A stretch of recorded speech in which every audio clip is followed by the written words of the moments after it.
اذیت کی دوسری پیشن گوئی۔ مقدس مرکز کی انجیل، اس کا 9 باب 29 تا 31 آیات تک۔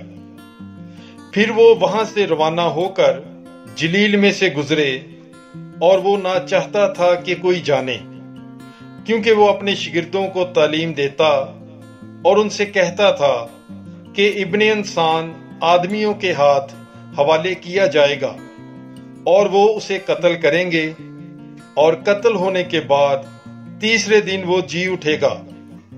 لیکن وہ اس بات کو نہ سمجھتے تھے، تو بھی پوچھنے کی جرات نہ کرتے تھے۔